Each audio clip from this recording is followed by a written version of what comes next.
नमस्कार, मैं समरभूमि से रोहित शर्मा। आज कम्युनिस्ट पार्टी ऑफ इंडिया के दफ्तर में हैं, बिहार राज्य के। और यहाँ पर आज 2 जनवरी है, पार्टी अपने स्थापना दिवस का समारोह मना रही है, 58वां। यहाँ पर बिहार राज्य कमेटी के सचिव मौजूद हैं। हम उनसे जानकारी प्राप्त करेंगे कि सीपीआई यानी कम्युनिस्ट पार्टी ऑफ इंडिया किस तरह से भारत में काम की है और खासकर बिहार में। तो उनसे हम सीधा बात करते हैं कि अपना थोड़ा परिचय दे देंगे। राम नरेश पांडे, पूर्व विधायक, सचिव, राज्य परिषद, भारतीय कांग्रेस पार्टी, बिहार। आपको मैं कॉमरेड भी बोल सकता हूँ क्योंकि आप संघर्ष में रहे हैं और संघर्ष के साथ ही कॉमरेड कहा जाता है। मैं आपसे कॉमरेड संबोधित करूंगा। कॉमरेड, मुझे आप ये बताएं कि आज जो विशेष त्योहार है सीपीआई का, ये क्या है? हर कांग्रेस कॉमरेड हैं, इसलिए आपको कांग्रेसियों से कॉमरेड का संबोधन करना चाहिए और सबों से कॉमरेड एक भाईचारा भ्रातृत्व का एक ऐसा शब्द है जिससे अपनत्व का प्रदर्शन होता है। जी। अच्छा, आपके साथ एक लाल सलाम का भी वर्ड लगता है, ये लाल सलाम क्या होता है? लाल सलाम क्रांतिकारी अभिवादन है।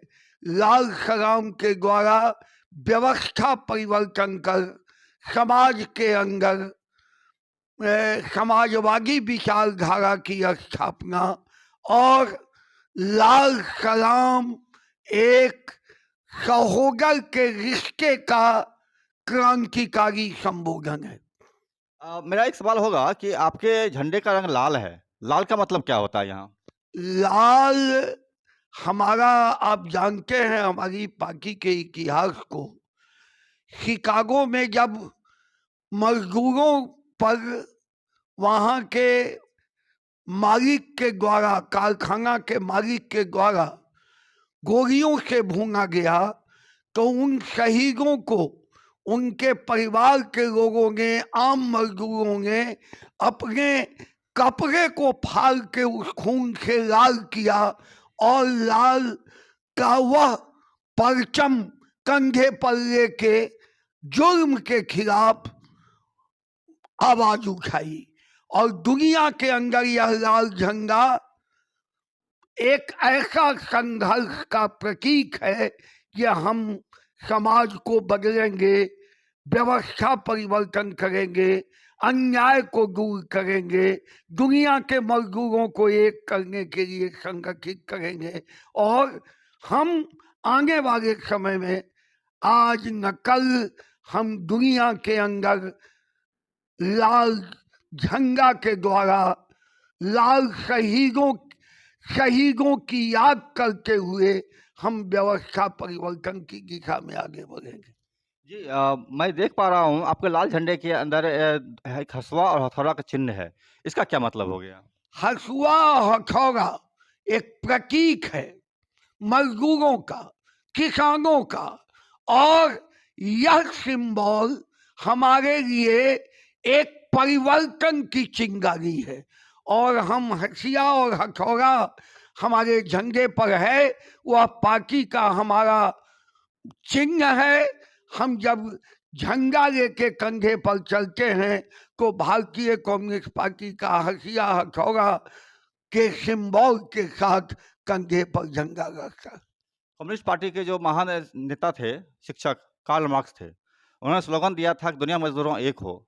लेकिन अभी आपने कहा कि किसानों के लिए हसुआ का भी इस्तेमाल आप कर रहे हैं, जो चिन्ह में आपके सिंबल में पिरोहित किया हुआ है। तो मजदूरों की पार्टी में हसुआ क्या काम? देखिए, कार्ल मार्क्स ने जो विचार दिया, दुनिया में वह विचार की आज इतनी प्रासंगिकता है कि उसी मार्क्सवादी विचारधारा से समाज का बदलाव होगा। हम मजदूर किसानों को जोड़कर दुनिया के अंदर व्यवस्था परिवर्तन की चिंगारी को तेज करेंगे। आपने देखा भारत के अंदर अभी किसान आंदोलन, जिसमें लगभग 750 से ऊपर लोग की शहादत हुई, बरसों वह किसान आंदोलन चला और सरकार को झुकना पड़ा। मजदूर किसान भारत का एक ऐसा स्तंभ है जो दोनों मिलकर हम अपने विकास के पथ को, परिवर्तन के दिशा को आगे बढ़ाएंगे, अन्याय के विरोध करेंगे। मेरा एक सवाल रहेगा कि आप किसानों की बात कर रहे हैं, लेकिन हमारी जो केंद्र की सरकार है, मोदी सरकार, ये किसानों को पाकिस्तानी, खालिस्तानी, चोर, डाकू, मुफ्तखोर, आतंकवादी और तमाम तरह के संबोधन से नवाजती है। इस पर क्या कहेंगे आप? देखिए, केंद्र की बीजेपी सरकार, नरेंद्र मोदी की सरकार की बात छोड़ दीजिए, वह किसान पर तो अत्याचार कर ही रही है। वह जन विरोधी कदम अब लगभग 10 साल पूरे होने में कुछ महीने शेष है। 10 महीने में इन्होंने क्या कहा? झूठ का पिकौरा खोला। इन्होंने निजीकरण का काम किया, या बेरोजगारी के नाम पर ठगने का काम किया, या किसानों को लाभकारी कीमत देने के नाम पर ठगने का काम किया, या मजदूरों को जो संबित सरकार में 2 रुपये 3 रुपये चावल गेहूं मिलता था उसको भी बंद करने का काम किया। वह नरेगा में पैसे की कटौती की। आज मजदूर विरोधी कदम नरेंद्र मोदी की सरकार उठा रही है। इसलिए हम नरेंद्र मोदी की सरकार जो सांप्रदायिकता से अपने को, देश को, भाईचारा को तोड़ना चाहती है, जो देश के अंदर विकास को अवरुद्ध करती है, जो झूठ की पुलिंदा लेकर खड़ा होती है, इस सरकार को बदलने की जरूरत है। और इसके लिए इंडिया गठबंधन देश के अंदर एक मजबूत विपक्ष की ताकत खड़ी हुई है। मैं इस सवाल पर फिर बाद में आऊँगा। पहले मेरा एक सवाल होगा कि आज कौन सा दिन है, मतलब आपकी पार्टी के लिए विशेष क्यों है? आज 2 जनवरी AB बलगन की पुण्यतिथि है। AB बलगन हमारे लंबे काल तक भारतीय कम्युनिस्ट पार्टी के जनरल सेक्रेटरी रहे, और हमने आज राज्य स्तरीय समारोह पार्टी के वर्षगांठ को जोड़ते हुए आज आयोजित किया है।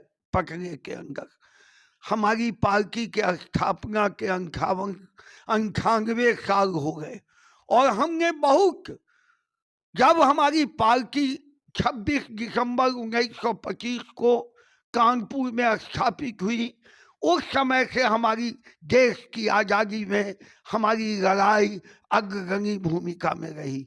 जी, मेरा सवाल आगे बढ़ जाएगा यहाँ से। आपने 25 को स्थापित किया, 25 को ही आरएसएस की भी स्थापना हुई। आरएसएस आज देश की सत्ता पर है, और उतनी मजबूत पार्टी जो थी 25 में बनी थी, आज सड़क पर है। क्यों? हम सड़क पर हैं, रहेंगे, व्यवस्था परिवर्तन करेंगे। और आरएसएस की बात करके, उनकी स्थापना हुई, लेकिन उनकी स्थापना सांप्रदायिकता के जहर के साथ प्रारंभ हुई।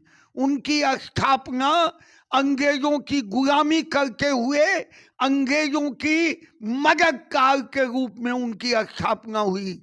आरएसएस की स्थापना आप जानते हैं, आजादी के बाद महात्मा गांधी की हत्या किसने की? नाथूराम गोडसे, जो आरएसएस के मेंबर थे। तो आज आरएसएस सांप्रदायिकता की जहर में जल रही, और उतना ही नहीं, आरएसएस आज ऐसा संगठन है जो देश के सांप्रदायिक उन्माद को खड़ा कर समाज को टुकड़े टुकड़े में विभक्त करना चाहती है। मेरा एक सवाल यहाँ फिर जुड़ेगा।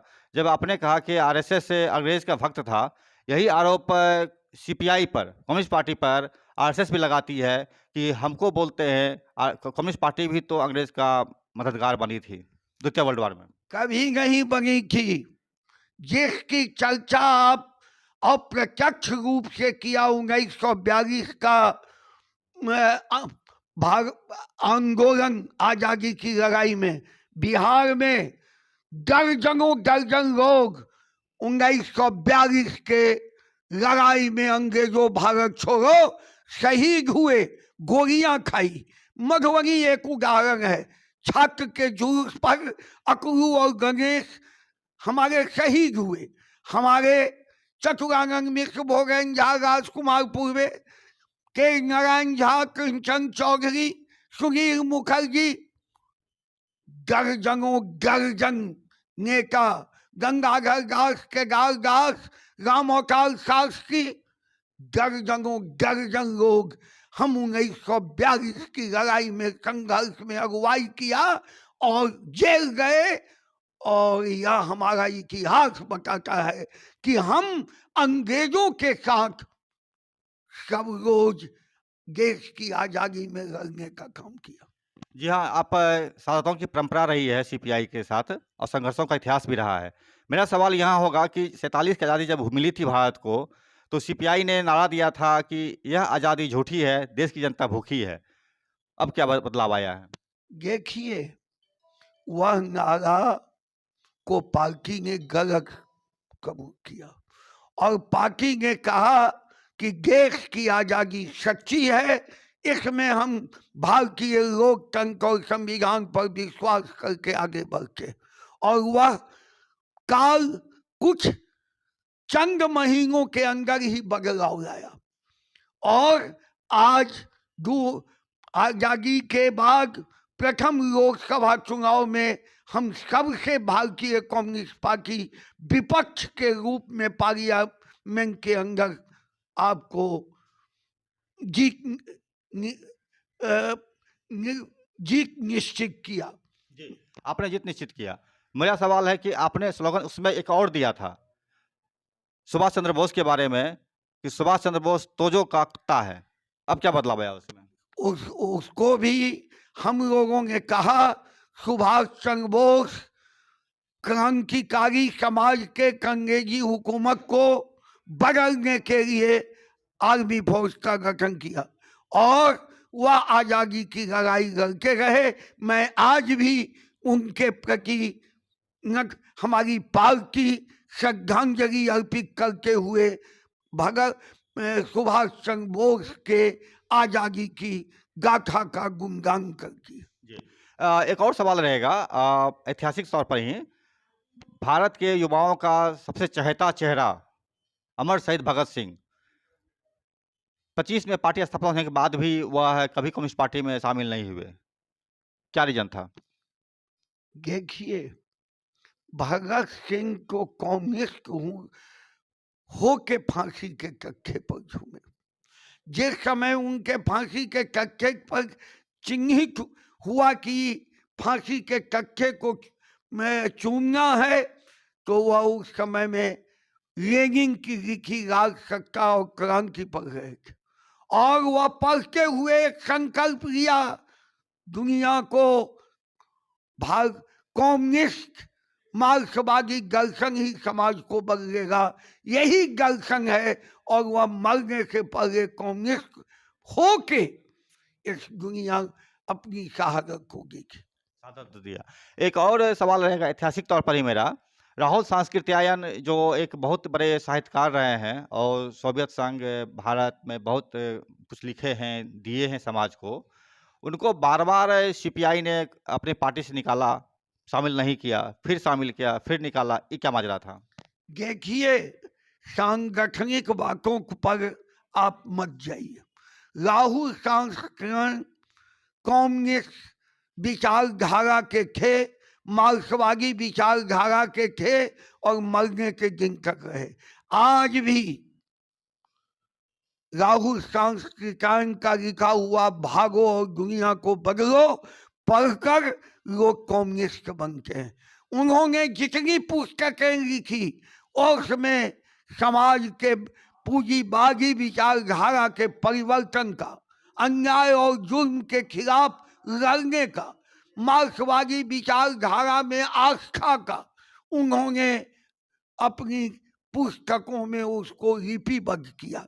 राहुल शास्त्री कम्युनिस्ट थे और मरने दिन तक कम्युनिस्ट विचारधारा को लेखनी के द्वारा, अपने वक्तव्यों के द्वारा प्रदर्शित किया।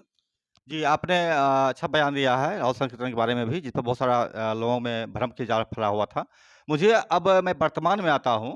अभी भारत में 24 का लोकसभा चुनाव आने वाला है। इस 24 के लोकसभा चुनाव में क्या स्टैंड है आपका? आप जानते हैं कि पहले अभी संविधान को बचाने का प्रश्न, लोकतंत्र के बचाने को का प्रश्न है, एक मताधिकार के कायम रखने का प्रश्न है। और हमारी पार्टी ने विजयवाड़ा में ही पार्टी कांग्रेस में निर्णय लिया कि हम वाम जनवादी धर्मनिरपेक्ष ताकत को एकजुट कर हम दिल्ली की गद्दी से बीजेपी को सत्ता से हटाएंगे। और उसी आधार पर हमने महागठबंधन बनाने में सहयोग किया और आज महागठबंधन में हम जुड़े हुए हैं। उसी आधार पर हमने इंडिया गठबंधन की नींव डालने में सहयोग किया और उसको मजबूती के साथ आगे बढ़ा रहे हैं। और हम आपको विश्वास दिलाते हैं कि 2024 में इंडिया गठबंधन अपार बहुमत से लोकसभा में बहुमत दर्ज कराएगा और इंडिया गठबंधन की सरकार होगी। भारतीय कम्युनिस्ट पार्टी इंडिया गठबंधन की मजबूती के लिए आगे बढ़ रहा है 2024 में। जी। आप मुझे ये बताएं कि आप इंडिया गठबंधन की बात कर रहे हैं। आप कुछ दिन पहले 4 युवाओं ने संसद में स्मोक फायरिंग किया था भगत सिंह के ही स्टाइल में। उसको किस रूप में देखते हैं आप? या तो आपको बीजेपी वालों से पूछिए कि बीजेपी के सांसद के रिकमेंडेशन पर वह गए क्या? वैसे सांसद पर कार्रवाई हुई क्या? उसके लिए गृह मंत्री ने पार्लियामेंट में अपना वक्तव्य दिया क्या? 146 सांसदों को निलंबित करना लोकतंत्र की हत्या नहीं है? और यह घटना तमाम इंडिया गठबंधन के सांसदों ने आवाज उठाई, प्रधानमंत्री गृह मंत्री वक्तव्य दो, इतनी बड़ी घटना क्यों हुई? 150 सांसदों के निलंबन के बाद बीजेपी ने 3 कानून पारित किए हैं बिना किसी विरोध के। उसमें एक कानून है चुनाव पर। उसमें चुनाव आयोग पर नियंत्रण करने या उसका नियुक्ति करने का अधिकार जो पहले सीजीआई के साथ भी था, जिसमें 3 मेंबर थे, सीजीआई, प्रधानमंत्री और विपक्ष। उसमें अब नरेंद्र मोदी ने सिर्फ प्रधानमंत्री, कैबिनेट के एक सदस्य और विपक्ष, सीजीआई को निकाल दिया। तो अब आप जो चुनाव लड़ेंगे, तो उसमें आप अगर कहीं गड़बड़ियाँ होती है चुनाव के दरमियान में, आप कहीं कंप्लेन करते हैं, तो आपकी बात सुनी नहीं जाएगी। तो इस चीज़ को आप किस रूप में देखते हैं आगे? यह गलत हुआ है। तीनों कानून जो पारित किए गए हैं मैं उसको गलत समझता हूं। यह विपक्ष की आवाज को कुचलना है और यह जो तीनों कानून है जनतंत्र विरोधी कानून है। और चुनाव के सवाल पर मैं तो आपके माध्यम से यह प्रश्न उठाता हूं कि अब ईवीएम मशीन से चुनाव देश के अंदर नहीं हो, यह चुनाव अब बैलेट पेपर से पूरे देश में कराया जाए, यह समय की मांग है और भारतीय कम्युनिस्ट पार्टी इस आवाज को जनता के बीच रख रही है। जी, आपने ईवीएम का सवाल उठाया है तो कुछ मुझे याद आया। किसी ने मुझे बताया, मैं उस पर जांच पड़ताल नहीं कर पाया। इंडिया गठबंधन के जो एक पार्टी है आरजेडी, उसके चीफ लालू प्रसाद यादव ने एक ट्वीट किया है कि अगर सरकार ईवीएम से चुनाव कराती है और बैलेट पेपर नहीं लाती है, तो हम चुनाव नहीं लड़ेंगे, चुनाव का बायकॉट करना चाहिए इंडिया गठबंधन को। इस सवाल से कितना सहमत है? हालांकि मैं पुष्टि नहीं करता कि उनकी बयान का। देखिए, मैं लालू जी के इस बयान का समर्थन करता हूं कि बैलेट पेपर से चुनाव होना चाहिए। अब देश के अंदर ईवीएम से कभी चुनाव हो, जनमानस का इसका विरोध करना चाहिए। जहाँ तक चुनाव नहीं लड़ने का सवाल है, यह मैं इस पर विश्वास नहीं करता हूँ। इंडिया गठबंधन इसको एजेंडा बनाकर इस अभियान को चलावे। मैं इसके पक्षधर हूँ कि जनमानस को आंदोलित किया जाए और देश के अंदर एक वातावरण बनाया जाए कि अब बैलेट पेपर से चुनाव। आगामी चुनाव में भाजपा के पास राम मंदिर है का मुद्दा है और उसको धूमधाम से मना रही है। आपके पास क्या है मुद्दा में? देखिए, राम मंदिर आस्था का प्रश्न है। जिन लोगों को आस्था है मैं उनको आदर करता हूँ, लेकिन मैं आपके माध्यम से एक प्रश्न उठाता हूँ। प्रति वर्ष रामनवमी का आयोजन होता है, क्या यह जो राम का मूर्ति का प्राण प्रतिष्ठा और अनावरण होने वाला है, राम जन्म महोत्सव रामनवमी के अवसर पर क्यों नहीं रामनवमी के अवसर पर? रामनवमी अवसर कुछ महीने के बाद तो निर्धारित है। इसलिए मैं चाहूंगा आयोजक, सरकार, नरेंद्र मोदी भी इसको चिंतन करना चाहिए कि रामनवमी के अवसर पर ही इसका जी नमस्कार। और मैं पूछना चाहूँगा कि जाति जनगणना का मामला भी उठ रहा है बिहार में, और इसको लेकर के इंडिया गठबंधन के प्रमुख लीडर राहुल गांधी ने सवाल उठाया है कि हमारी सरकार बनेगी तो जातिगत जनगणना करेंगे। ये कितना सही है?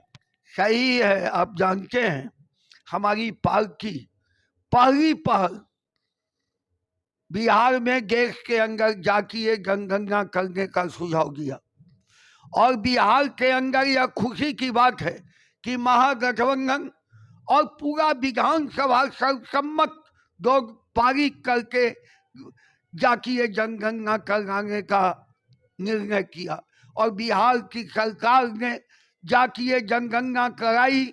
हम उसका समर्थन करते हैं, और यह एक खुली तस्वीर सामने में आती है कि जातीय जनगणना के आधार पर हम कहाँ पिछड़े हैं और कहाँ गरीबी है, कहाँ किन जात समुदाय के अंदर अभी समाज के अंदर गरीबी के मिटाने के लिए लाभप्रद योजनाओं को प्रारंभ करना है।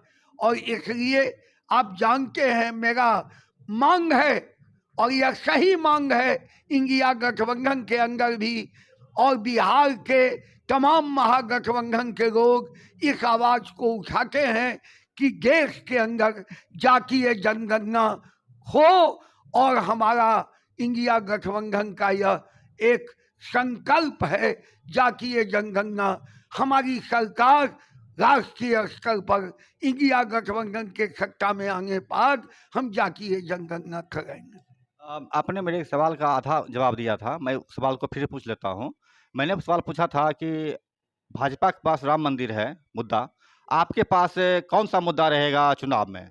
जवाब पहला दिया है आपने, जवाब दूसरा का देना चाहिए आपको कि आपके पास कौन सा मुद्दा रहेगा चुनाव में। देखिए, हमारा मुद्दा होगा पूरे देश को सर्वांगीण विकास का, बेरोजगारी दूर करने का, पूरे देश के अंदर निजीकरण के दौर को अंत करने का, पूरे देश के अंदर उद्योग लगाने का, हमारे तमाम व्यवसायियों को, गरीब व्यवसायियों को लाभ पहुंचाने का हमारा सब मांग होगा। हम मजदूर, किसानों और बेरोजगार नौजवानों, आम जनगण के सर्वांगीण विकास की ओर आगे बढ़ने का हमारा होगा। बिहार के अंदर आज 26 जिलाएँ ऐसे हैं जो लंबे दिनों से बाढ़ की विभीषिका में डूबा रहता है। हमारा संकल्प होगा कि हमारी इंडिया गठबंधन की सरकार होगी तो हम बाढ़, रोगी, बिजली संकट का स्थायी समाधान करेंगे। हमारा लक्ष्य होगा कि हम गरीबों को गरीबी मिटाने के अवसर को बढ़ाएंगे। समाज के अंदर हम प्रधानमंत्री आवास घर घर पहुंचाएंगे और हमारा मांग होगा बिहार में विशेष राज्य दर्जा देने का, जिसको आप जानते हैं कि हमारी भारतीय कम्युनिस्ट पार्टी ने 21 दिसंबर को पूरे बिहार के प्रखंड और अंचलों में विशेष राज्य दर्जा देने के सवाल पर आंदोलन किया और हम मेमोरेंडम राष्ट्रपति, प्रधानमंत्री, राज्यपाल और मुख्यमंत्री को सौंपा। हम बिहार के सर्वांगीण विकास के लिए आगे बढ़ेंगे, यह हमारा मुद्दा होगा। मेरा आपसे अंतिम सवाल होगा आपके भूतपूर्व सदस्य के बारे में। कन्हैया कुमार आपकी पार्टी में शामिल हुए, फिर वो आपकी पार्टी से निकल गए, इससे कितना लाभ हुआ, कितना नुकसान हुआ, किस रूप में देखते हैं आप? आप देखिए, यह आज़ादी है। जब हमारी पार्टी में उठे तो हमारी पार्टी के राष्ट्रीय कार्यकारिणी तक के सदस्य थे। उन्होंने अपनी इच्छा से पार्टी छोड़ा और हमारा पार्टी, आप जानते हैं, बेगूसराय में हम छात्र संघ का राष्ट्रीय सम्मेलन किया है और यह 20-25 हजार की रैली छात्र नौजवानों की है उसी बेगूसराय में। और हमने अभी खेत मजदूर का राष्ट्रीय सम्मेलन किया है। हमने 2 नवंबर को पटने में रैली करके लाखों लोगों को इकट्ठा किया, जो आपने देखा है। तो हमारी पार्टी बिहार की बढ़ रही है, बढ़ती रहेगी और इससे हमारा उनके जाने आने से कोई फर्क नहीं पड़ता। जाने आने से किसी पार्टी पर कोई फर्क नहीं पड़ता, ये एक स्थापित सत्य है। मेरा एक बार और रहेगा कि अपना परिचय दे देंगे। राम नरेश पांडे, पूर्व विधायक, सचिव, राज्य परिषद, भारतीय कम्युनिस्ट पार्टी बिहार। बहुत बहुत शुक्रिया आपका समरभूमि में समय देने के लिए। ये एक महत्वपूर्ण सवाल है और इन सवालों पर हम सभी को सोचना चाहिए। देश की वर्तमान स्थिति, देश का भविष्य और तमाम चीज़ें जो चल रही है देश के अंदर में, उनके सवालों पर। नमस्कार, मैं समरभूमि से रोहित शर्मा। हमारे चैनल को लाइक करें, सब्सक्राइब करें, शेयर करें और इन दिए गए तथ्यों पर अवश्य विचार करें।